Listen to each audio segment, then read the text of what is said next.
جیسے اس نے یہ کہا، مسکرایا، ادھر ادھر دیکھا کہ ہم نبی سے منسوب ہیں، نبی کے رشتہ دار ہیں، امام نے اس کا جواب کچھ نہیں دیا، سلام کر دیا اپنے لفظوں میں نبی کو اور کہا السلام علیکہ یا ابتا، میرے بابا آپ پہ میرا سلام ہو۔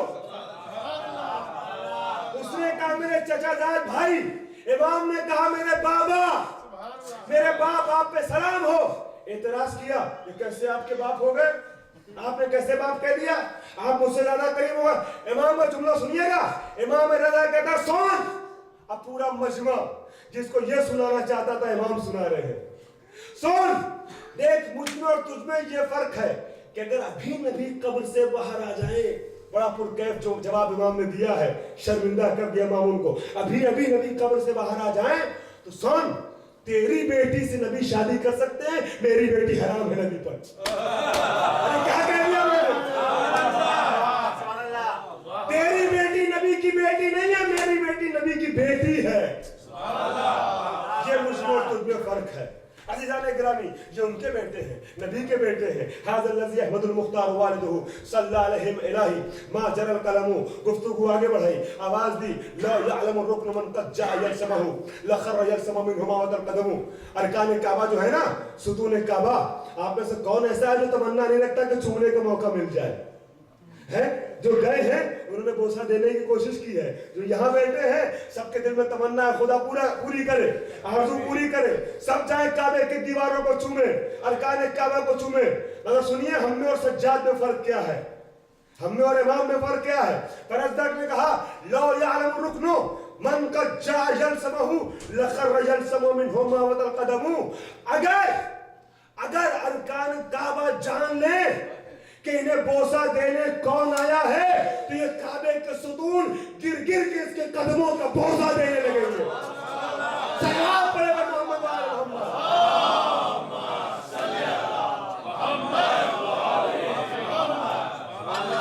ارکان کعبہ گر گر کے اس کے قدموں کا بوسہ دیں گے۔ اسی سلسلے کو آگے بڑھایا اور اس سے ملتا جلتا شیخ فرزدق نے یوں بھی کہا کہ اذا یکاد یمسک عرفان رأسہ ہی رکن الحتیم اذا ما جاء یستلم، نزدیک ہے کہ اس کے ہاتھوں کی ہتھیلیوں میں جو گہرائی ہے نا، اس کو مضبوطی سے اس طریقے سے چومے کہ پکڑ لے رکن حتیم۔ جب یہ رکن حتیم کو بوسہ دینے جائے، رکن حتیم سب سے محترم رکن ہے خانہ کعبہ کا، رکن کا، اور وہاں دعا قبول ہوتی ہے۔ کہا رکن حتیم کو جب یہ بوسہ دینے آئے گا نا تو نزدیک ہے کہ رکن حتیم اس کے ہاتھوں کو پکڑ لے اور چھوڑے نہیں، چھوڑے نہیں۔ یہ ذات ہے اس کی۔ گفتگو آگے بڑھائی، فرزدق میں 2-3 شعر آپ کے حوالے کر رہا ہوں تھوڑی سی وضاحتوں کے ساتھ۔ فرزدق نے کہا کہ ہاذ ابن سیدۃ النسوان فاطمہ، امام سجاد کا ذکر سن رہے ہیں نا، آخر محرم کی جو تاریخیں ہوتی ہیں وہ امام سجاد سے منسوب ہے۔ آواز دی ہاذ ابن سیدۃ النسوان فاطمہ ہاذ ابن الوصی الذی فی سیفہ لقم۔ ترجمہ کر دوں، وجد میں آ جائیں گے آپ۔ کہ یہ اس کا بیٹا ہے، اس فاطمہ زہرا کا بیٹا ہے جو عالمین کی عورتوں کی سردار ہے، اور اس وسیع کا بیٹا ہے کہ جس کی تلوار میں انتقام کی لہر دوڑتی ہے۔ یہ اس وسیع نبی کا بیٹا ہے کہ جس کی تلوار میں انتقام کی لہر دوڑتی ہے۔ تجھے پتا نہیں ہے کہ اس کے باپ کی تلوار جب چلتی تھی تو کس انداز سے چلتی تھی، کس انداز سے چلتی تھی؟ انتقام کی لہر دوڑتی ہے۔ اس کے باپ اس وسیع کا بیٹا ہے کہ جس کی تلوار میں انتقام کی لہر دوڑتی ہے، انتقام کی لہر دوڑتی ہے۔ یہ وہ ہے کہ جس کے سامنے جب کوئی سورما آتا تھا تو مارنے میں شرف نہیں محسوس کرتا تھا، بچ کے جان بچا کے بھاگنے میں شرف محسوس کرتا تھا، بچ کے جانے میں شرف محسوس کرتا تھا۔ ارے یہ اس کا یہ باپ اس باپ کا بیٹا ہے کہ جس کی تلوار میں انتقام کی لہر دوڑتی ہے۔ اس کی ضربت کی شان یہ ہے کہ اس کی ایک ضربت عبادت ثقلین میں بھاری ہوتی ہے۔ کیا میں وضاحتیں کروں علی کی تلوار کی، علی کی شمشیر کی؟ پوری کم سے کم ایک مجلس ہو چاہیے ہی اس کی۔ جو اس کا بیٹا ہے کہ جب سینے پہ چڑھا، لوہا میں دہن پھینکا، دشمن نے پھر اترا، اور پھر پوچھا گیا کیوں اتر گئے؟ کہا کہ خدا کی مرضی کے لیے جہاد کر رہا تھا، اپنا غضب شامل ہو گیا تھا۔ توجہ ہے نا، عبادت ثقلین میں اس کی ایک ضربت بھاری ہے۔ ارے جس کی زحمت عبادت ثقلین میں بھاری ہو اس کا سجدہ کتنا عظیم ہوگا. اور کریں اس کا سجدہ کتنا عظیم ہوگا. عزیزان گرامی آواز دی کہ اس کے باپ کی تلوار میں انتقام کی لہر دوڑتی ہے. میں نے ایک جملہ کہا اس کو واضح کر دوں, دلیل دے دوں کہ یہ اس کا بیٹا ہے کہ جس کے سامنے سے لوگ جان بچا کے بھاگ جاتے تھے تو سورمائی کا اظہار کرتے تھے. تاریخ کا ایک واقعہ تو آپ کے ذہن میں آ ہی گیا ہوگا جب جنگ صفین میں عمرو یاس کس حالت میں بھاگا. اگرچہ معتبر علماء نے مقدس علماء نے کتابوں میں لکھا ہے مگر پھر بھی میں بزرگوں کے سامنے اس کو بتا نہیں سکتا ہوں. عزیزان گرامی اس حالت میں بھاگا. جب بھاگا ہوا آیا ہے نا, مکار تھا نا, جانتا تھا کب کیا کیسے مکر کرنا ہے, لہذا وہ جانتا تھا کہ علی کے سامنے سے کیسے بچ سکتے ہیں. عزیزان گرامی بھاگ کے آیا, اس تفصیل کو نہیں پڑھنا ہے پر اتنا سنیے, جب معاویہ نے امیر شام نے لعنت ملامت کی ہے, ارے شرم نہیں آتی ہے کہ ایسے آیا, اور تجھے شرم نہیں آتی کہ میدان سے بھاگ کے آیا ہے. جملہ سنو گے, عمرو یاس کہتا ہے ارے تو میری ملامت نہ کر, میری تعریف کر. تو یہ کیوں دیکھتا ہے کہ میں میدان سے بھاگ کے آیا ہوں, یہ کیوں نہیں سوچتا کہ کس کے سامنے سے خود کو بچا کے. اور کیا آپ نے تو علی اس سورما کا نام ہے کہ جس سے لڑنے میں بہادری نہیں ہے, جس کے سامنے سے بچ کے بھاگ نکلنے میں بہادری ہے. یہ آج معمولی آدمی نہیں تھا, فاتح مصر ہے, بہت بڑا سورما تھا, مصر کا فاتح ہے. وہ ایسا بے بس نظر آیا ہے, فاتح مصر ہے, اور مصر کے راستے میں جتنی بھی مملکتیں ہیں سب کو فتح کیا عمرو یاس نے. اتنا بڑا سورما علی کے سامنے ایسا بزدل نظر آیا. عزیزان گرامی اب ایک بات میں کہہ نہیں سکا, آداب مانے ہو گئے مگر بہت سی باتیں نثر میں نہیں کہی جا سکتی, نظم میں شاعر کو اجازت ہوتی ہے. میں نے آپ کا ذوق شعری دیکھا ہے نا, بزرگوں سے معذرت کے ساتھ میں نوجوانوں کے حوالے کر دوں وہ بات. نظم میں شاعر نے آواز دی, شاعر نے کہا علی کی دیکھ کا یہ فلسفہ دشمن پہ ظاہر تھا, جو یہ نکلے تو دل نکلے, جو دل نکلے تو دم نکلے. میں نے دیکھا ہے آپ کے اندر ذوق شعری ہے, 2-3 شعر سن لیجئے. تلوار علی, شمشیر علی کے حوالے سے, علی کی دیکھ کا یہ فلسفہ دشمن پہ ظاہر تھا, جو یہ نکلے تو دل نکلے, جو دل نکلے تو دم نکلے. علی غالب کے مصروں میں تضمین ہے, جو یہ نکلے تو دل نکلے, جو دل نکلے تو دم نکلے. علی کی دیکھ کہتی تھی زبانِ بے زبانی سے, زبانِ بے زبانی سے. علی کی دیکھ کہ دوسرا مصرع بول رہا ہے, علی کی دیکھ کہتی تھی زبانِ بے زبانی سے. بہت نکلے میرے ارمان لیکن پھر بھی کم نکلے, برہنہ ہو کے عمرو یاس یہ کہتا ہوا بھاگا, بڑے بے آبرو ہو کر تیرے کوچے سے ہم. صلوات بر محمد.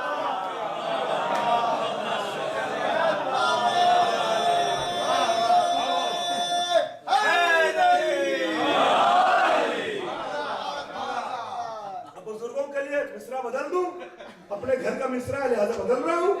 کبھی حارث کبھی مرحب کبھی انتر کا نعرہ تھا, بڑے بے آبرو ہو کر تیرے کوچے سے ہم نکلے. ایک اور سے باپڑا خدا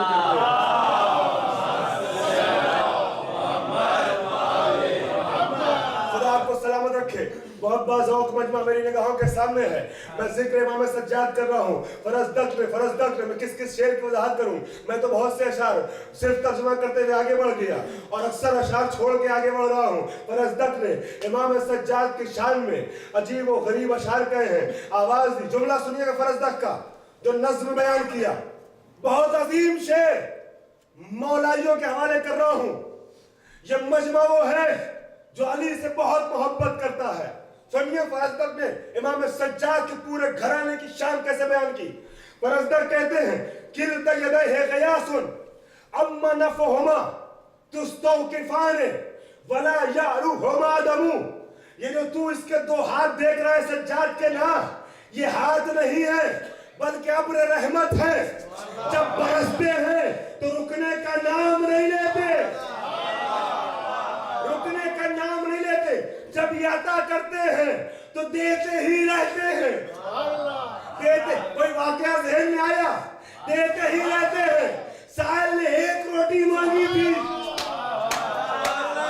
ایک روٹی مانگی تھی. کہا کمبر دے دو. کہا مولا روٹی تو دسترخوان میں ہے.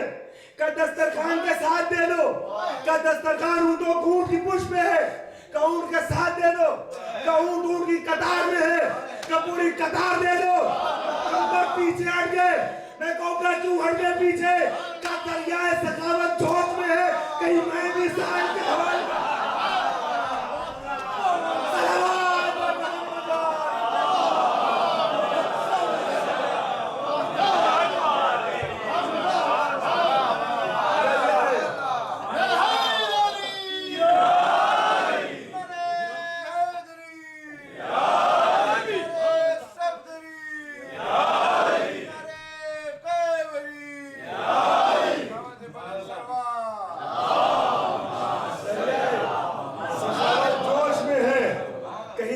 سائل کے حوالے نہ ہو جاؤں.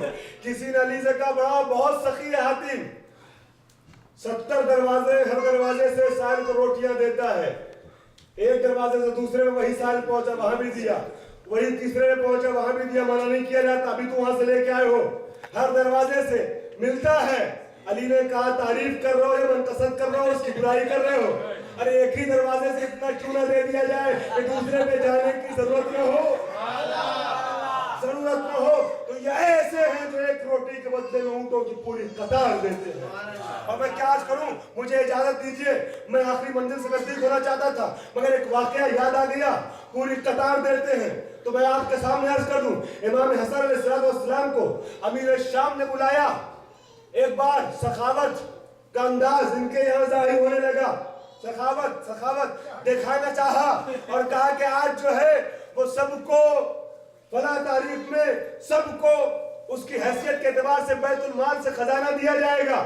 مولا کے غلاموں سنو، مولا کے غلاموں سنو، حسن اور علی کی، سجاد کی غلامی میں شرف محسوس کرتے رہنا، کبھی گھاٹا نہیں ہوگا، کبھی گھاٹا نہیں ہوگا. سنو، کہا کہ دیا جائے گا سب کی حیثیت کے اعتبار سے. سب آنے لگے، لینے لگے. امام پہ بھی اصرار ہوا کہ آپ بھی آئیے. اصرار جب بڑھا تو مصلحتاً امام دربار میں گئے. دربار میں جب پہنچے امام تو ٹونٹ ہوا. آپ نے سمجھا تھا کہ دیر سے آئیں گے، خزانہ ختم ہو چکا ہوگا، ہم آپ کے شاعر شان دے نہ پائیں گے. امام چپ رہے. جواب جاہلاں باشد خاموشی. امام خاموش رہے، امام خاموش رہے. عمل سے جواب دیا، زبان سے نہیں. اب جیسے ہی امام وہاں پہنچے کہ لاؤ خزانے کا دروازہ کھولا جائے. اور اب امام کے سامنے ہیرے، جواہرات، ان تمام قیمتی چیزوں کا انبار لگ گیا. جب ایک ٹیلا تیار ہو گیا تو کہا آپ سمجھتے تھے ختم ہو چکا ہوا خزانہ، دیکھیے آپ کو دینے کے بعد بھی بچا ہے. بس وہی دربار میں مولا کا غلام بیٹھا تھا، چاہنے والا. اس نے کیا دیکھا کہ امام اوپر جب گئے تو نیچے امام کی جوتی جو تھی وہ تھوڑی سی کج رکھی تھی، ٹیڑھی ہو گئی تھی. اس نے سوچا موقع غنیمت ہے، علی کے بیٹے ہیں، کچھ لے لیا جائے. اس نے بڑھ کے جوتی سیدھی کی. جیسے ہی جوتی سیدھی کی، امام نے کہا یہ سارا خزانہ تیرا ہے، یہ سارا خزانہ تیرا ہے. امیر شام کو جواب دے دیا جس دولت کو تو امام وقت کے شایان شان سمجھتا ہے وہ تو میرے غلام کے لیے بھی ناکافی ہے. صلوات محمد.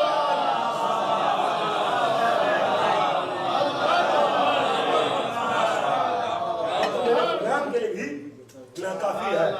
یہ دیتے ہیں، یہ اپنی رحمت ہے. برستا ہے، برستا ہی رہتا ہے.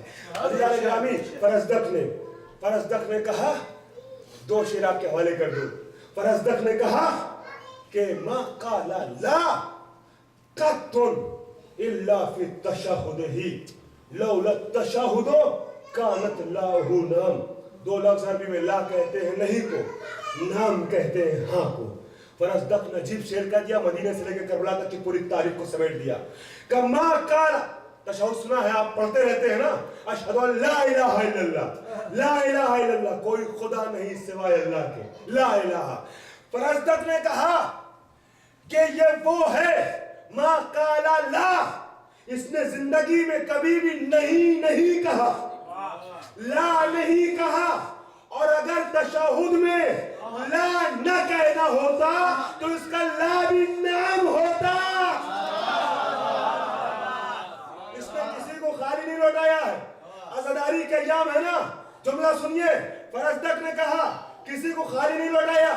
ہندوستان کے بہت عظیم خطیب، خدا طول عمر دے، نام میں جان بوجھ کے نہیں لے رہا ہوں، انہوں نے ایک جملہ کا بہت عظیم جملہ، مگر میں اس کو آگے بڑھانا چاہتا ہوں۔ انہوں نے کہا کہ حسین اس کریم کا نام ہے کہ جس کے دروازے سے کوئی خالی نہیں لوٹا، مگر یزید اس لعین کا نام ہے، اس پست انسان کا نام ہے، اس لعین کا نام ہے جو حسین جیسے کریم کے دروازے سے واپس لوٹ گیا، خالی ہاتھ لوٹا۔ مگر میں کہوں گا مولانا صاحب بات بڑی اچھی، مگر ایک جملہ آگے بڑھاتا ہوں، نہیں، فرزدق کی داستان سنیے، فرزدق کا قصیدہ سنیے، سوائے تشہد کے کبھی نہیں کہا، لا نہیں کہا۔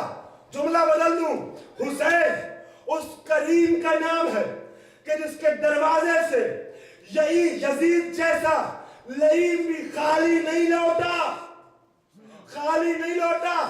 وہ تو اچھا ہوا کہ یزید نے حسین کے سامنے دو آپشن رکھے تھے، یا سر دینا ہوگا یا ہاتھ دینا ہوگا۔ حسین نے کہا مثلی لا یبایع مثلا، میں بیعت تو نہیں کر سکتا، سر کٹا سکتا ہوں، سر کٹا سکتا ہوں، سر دے دیا۔ کس نے کہا یزید کو خالی لوٹایا؟ سر حوالے کر دیا، یزید جیسے لعین کے حوالے سر کر دیا۔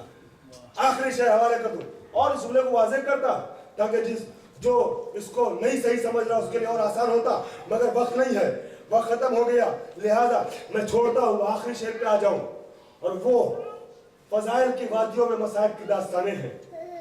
عزیزان گرامی، فرزدق نے کہا یغزی حیاءً، امام سجاد کی سلسلے سے مجلس ہے نا، آپ نے وجد میں سنا ہے، مگر اس شعر کو خدا کے لیے ویسے سن لیجئے گا کہ امام سجاد آپ کو دعائیں دیں۔ فرزدق نے عجیب جملہ کا، عجیب بات کی امام کے سلسلے میں، یغزی حیاءً ویغزا من مہابتہ فما یکلم الا حین یبتسم۔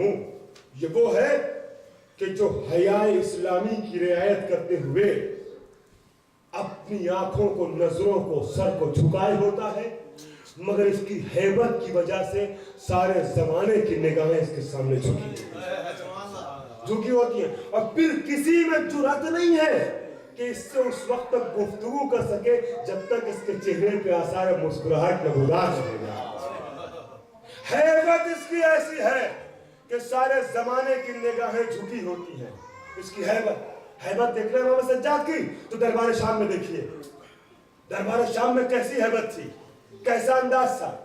جب امام کو نعوذ باللہ خارجی کہا جا رہا تھا، گنہگار کہا جا رہا تھا، ایسے مرحلے میں جہاں شام میں مسلسل 40 سال سے، گزشتہ 40 سال سے علی اور فرزندان علی کے خلاف پورا پروپیگنڈا ہو چکا تھا، وہاں پہ امام سجاد نے جب یہ دیکھا کہ منبر پہ سے خطیب بیٹھا ہوا خاندان رسالت کی توہین کر رہا ہے، تو ایک مرتبہ امام نے اس سے کہا، یزید سے، یزید کیا اجازت مجھے ہے کہ میں بھی اس لکڑی کے ڈھانچے پہ جا کے کچھ بولوں؟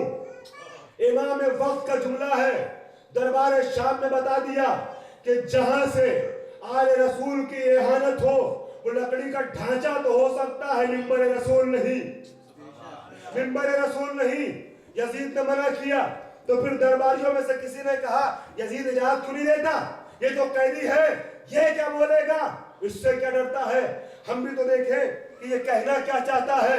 یزید مگر اجازت نہیں دینا چاہ رہا تھا، وہ سمجھ رہا تھا قیدی ہے مگر حسین کا بیٹا ہے. توجہ کیا آپ نے؟ قیدی ہے مگر بیٹا حسین کا ہے. لہذا اجازت نہیں دے. مگر جب اصرار بڑھا تو یزید نے اجازت دی. عزیزان گرامی جیسے ہی یزید نے اجازت دی فوراً امام منبر پہ گئے اور جانے کے بعد امام نے خطبہ شروع کیا. اور شام میں جہاں لوگ امام کو پہچانتے نہیں تھے, خارجی سمجھ رہے تھے علیہ باللہ, وہاں امام نے اپنی پوری تفصیل بیان کی اور امام نے کہنا شروع کیا اپنے مختصر سے خطبے کے بعد, حمد و ثنا کے بعد, انا ابن مکہ و منا, انا ابن زمزم و صفا, انا ابن زمزم و حرم, انا ابن صفا والمروہ, انا ابن نبی, انا ابن علی جن المرتضی, انا ابن فاطمہ الزہرا, انا ابن محمد المصطفیٰ. نبی نے امام علی ابن زین اللہ, علی ابن حسین نے, امام زین الدین نے تعارف کرانا شروع کیا. دیکھو سننے والوں, جو مجھے پہچانتا ہے وہ پہچانتا ہے, جو نہیں پہچانتا تو میں بتاتا ہوں کہ میں کون ہوں. سوچے کس دربار میں بول رہے ہیں, تخت خلافت پہ حاکم وقت بیٹھا ہے مگر یغضب من محابتہ, اس کی ہیبت کی وجہ سے سب کی نگاہیں جھکی ہیں. امام کہتے ہیں سنو, میں مینا کا بیٹا ہوں, میں مکے کا بیٹا ہوں, میں فرزند حرم ہوں, میں صفا کا بیٹا ہوں, میں فرزند مروہ ہوں. جب یہ کہنا شروع کیا تو لوگوں کی نگاہیں کھلنے لگی. ارے یزید تو فاسق کہہ رہا تھا, یزید تو خارجی کہہ رہا تھا, یہ تو مکہ اور مینا کی بات کر رہا ہے, یہ تو اپنے کو مکے سے منسوب کر رہا ہے, حرم الہی کا فرزند بتا رہا ہے. اب لوگ متوجہ ہوئے. امام نے تعارف بڑھایا, کہا کہ میں علی کا بیٹا ہوں, میں فاطمہ کا لاڈلا ہوں. اب آنکھیں اور کھلی رہ گئی, اب ذہن اور کھلے, ذہن کے دریچے. اب لوگ اور حیرت میں دیکھنے لگے, ارے ہم تو کچھ اور سمجھ رہے تھے, یہ تو اپنے کو فاطمہ کا بیٹا بتا رہا ہے. جب ذہن آمادہ ہو گیا سننے کے لیے تو آخر میں کہا کہ میں فرزند مصطفیٰ ہوں, میں نبی کا بیٹا ہوں. سنو, قرآن میرے گھر آیا, نماز اور روزے کا دستور میرے یہاں سے نکلا, حج ہم نے زمانے کو بتایا, وہی ہم پر نازل ہوئی, صاحب کتاب ہم ہیں, ابراہیم میرے دادا ہیں, اسماعیل کا بیٹا میں ہوں. توجہ ہے نا؟ جب یہ سارا تعارف کرانا شروع کیا اب لوگ حیرت میں ہیں, ارے ہم تو اس کو نہ جانے کیا سمجھتے تھے, یہ تو اپنے کو نبی کا بیٹا بتا رہا ہے. عزیزان گرامی انقلاب برپا ہونے لگا دربار میں. اب امام سجاد کی تقریر کو روکنے کے لیے یزید نے حکم دیا کہ اذان دی جائے. ادھر مؤذن گلدستہ اذان پہ گیا, ادھر امام نے مؤذن کے جملوں کو دہرانا شروع کیا. مؤذن نے کہا اللہ اکبر, امام نے کہا اللہ اکبر من کل شیء, اللہ ہر چیز سے بڑا ہے. مؤذن نے کہا اشہد ان لا الہ الا اللہ, امام نے کہا میں بھی گواہی دیتا ہوں, میرا پوست, گوشت, ہڈی, جلد, بدن کا ایک ایک رواں گواہی دیتا ہے کہ اللہ کے علاوہ کوئی معبود نہیں. پھر مؤذن نے کہا کہ اشہد ان محمد رسول اللہ. ادھر مؤذن نے نبی کا نام لیا, امام نے کہا ٹھہر جا. یزید سے خطاب کیا, یزید یہ بتا اذان میں جس کا نام لیا جا رہا ہے یہ تیرے جد تھے یا میرے جد تھے؟ اگر تو کہتا ہے کہ تیرے دادا تھے, تیرے جد تھے, تو تو جھوٹا ہے. اور اگر یہ مانتا ہے کہ میرے جد تھے تو یہ کہاں کا انصاف ہے کہ جن کے جد کا کلمہ پڑھ رہا ہے انہی کو قیدی بنا کے لایا ہے, انہی کو قیدی بنا کے لایا ہے. یہ شام وہ ہے کہ جہاں امام کو بڑی اذیتوں کا سامنا کرنا پڑا, بہت مشکلات کا سامنا ہوا. عزاداروں, بڑی تکلیفیں امام نے شام میں اٹھائی ہیں. ابھی آپ نے ہم سے پہلے سوزخانی میں, مرثیوں میں, سلام میں آپ نے شام کے تذکرے کو سماعت فرمایا, امام کی مصیبتوں کو سنا. امام سے جب بھی مدینے میں کوئی پوچھتا تھا مولا آپ کو کوفہ, کربلا, شام, ان تمام جگہوں میں سے سب سے زیادہ اذیت کہاں پہنچی, سب سے زیادہ اذیت کہاں پہنچی؟ تو امام 3 بار کہتے تھے الشام الشام الشام. ہاں اچھا کیا آپ نے چراغ بجھا دیا, اندھیرا ہو چکا ہے. عزاداروں, اب آپ کو ان تاریکیوں میں کوئی حیا نہیں کرنا ہے, کوئی شرم نہیں کرنا ہے. کم سے کم میں کہہ سکتا ہوں میرے سلسلے کی یہ آخری گفتگو ہے, مصائب کا حق ادا ہونا چاہیے. امام بار بار کہتے تھے الشام الشام الشام. شاید آپ نے یہ سوچ کے چراغ بجھا دیا کہ یہ شام غریبہ کی مصیبت زدہ امام کے مسائل ہیں. ہاں عزادارو، وہ امام کہ جس کو جناب زینب کبریٰ نے شام کے اندھیرے میں، شام غریبہ میں جلتے ہوئے خیمے سے باہر نکالا تھا. ہاں عزادارو، امام بار بار شام کہتے تھے. جب پوچھا گیا شام کا نام کیوں لیتے ہیں، امام بتاتے ہیں شام ہی وہ جگہ ہے کہ جہاں پر اونٹوں کی مہار میرے ہاتھوں میں تھی، اونٹوں کی پشت پہ میری ماں اور بہنیں بے ندا تھی، منادی ندا دے رہا تھا ہاذہی زینب و ام کلثوم. میں سن رہا تھا میرے سامنے میری ماں اور بہنوں کے نام لیے جا رہے تھے، بے پردہ بازار میں پھرایا جا رہا تھا. امام نے کہا دیکھو شام ہی وہ جگہ تھی کہ جب ہم بازار سے گزرتے تھے نا، دونوں طرف گھر ہوا کرتے تھے، گھروں کی بلندی سے ہمارے اوپر آگ برسائی جاتی تھی. اللہ، آپ نے بڑی آسانی سے جملہ سن لیا، محسوس کیا آپ نے. امام کے اوپر جب آگ برسائی جاتی تھی تو امام کے امامے میں آگ انگارہ اپنا اثر چھوڑتا تھا. امام کیسے صاف کرے، ہاتھوں میں ہتھکڑی. اللہ اللہ، کتنی اذیتوں کا سامنا امام کو ہوا ہے. ابھی امام سجاد کی شہادت کی تاریخ گزری ہے. امام کی مصیبتوں پہ دل کھول کر رونا عزادارو. تاریخ کہتی ہے، امام فرماتے ہیں کہ مجھے شام میں سب سے زیادہ اذیتیں اس لیے بھی ہوئی کہ شام میں جو زندان تھا نا، اس زندان میں ہم سب کو ایک ساتھ رکھا گیا تھا. ایک گوشے میں ایک دیوار کے ایک طرف میں بیٹھا ہوتا تھا، دوسری جانب میرے سامنے قیدی میری 4 سال کی بہن سکینہ. ارے بار بار میری نگاہیں سکینہ سے ٹکراتی تھی، سکینہ سر کو جھکا لیتی تھی. میں سمجھ جاتا تھا اپنے بھائی کی بے بسی کو دیکھ کے سکینہ خاموش ہے. اگر میں کوئی مدد کر پاتا سکینہ کی تو مجھے زیادہ تکلیف نہ ہوتی. مجھے افسوس یہ ہوتا تھا بار بار میری بہن بار بار کہتی ہے العطش العطش العطش، اور میں اس کو ایسے ہی تڑپتا ہوا دیکھتا رہا. عزادارو، امام کہتے ہیں یہی وہ شام تھا کہ جہاں میں نے اپنے ان بندھے ہاتھوں کے ساتھ سکینہ کو لحد میں اتارا تھا. اللہ اکبر. آپ کی آوازیں گئی بلند ہو گئی اور آنسو بہائیں گے. 4-5 منٹ مصائب کے عجیب داستانیں پیش کرنا چاہتا ہوں. عزادارو، امام سجاد بہت قریب امام تھے. آج امام کی مجلس ہے نا، اپنی ساری حاجتوں کو امام سے طلب کر سکتے ہیں. امام کے کرم کی ایک مثال دے دوں. فرش اعظم کے امام آئے ہوں گے، ضرور آئے ہوں گے، ضرور آئے ہوں گے. اس لیے کہ میں نے علماء سے سنا ہے کہ جب فرش اعظم بجتی ہے تو امام آتے اور کہاں ہوتے ہیں؟ جب کسی کے گھر میں کوئی پروگرام ہوتا ہے نا تو جو صاحب خانہ ہوتا ہے وہ کہاں ہوتا ہے؟ وہ گھر کے دروازے پہ ہوتا ہے. جب حسین کی فرش اعظم بجتی ہے نا تو صاحب اعظم تو امام سجاد ہے نا. امام وہاں آتے ہیں، وہاں بیٹھتے ہیں جہاں عزادار اپنی جھوٹیاں اتارتے ہیں، آنے والوں کا استقبال کرتے ہیں. اے عزادارو، اس فرش اعظم نے تمہیں کتنا محترم بنا دیا. اب امام سجاد کو پرسہ دے لو، اس اندھیرے میں رونے میں کوئی حیا نہ آئے. امام زمانہ بھی فرش اعظم پہ چیخ کے روتے ہیں. ہاں، اشرف اللہ، آپ کی آوازیں بلند ہو گئی. دو منظر سن لو مسائب کے. امام قریب ہے.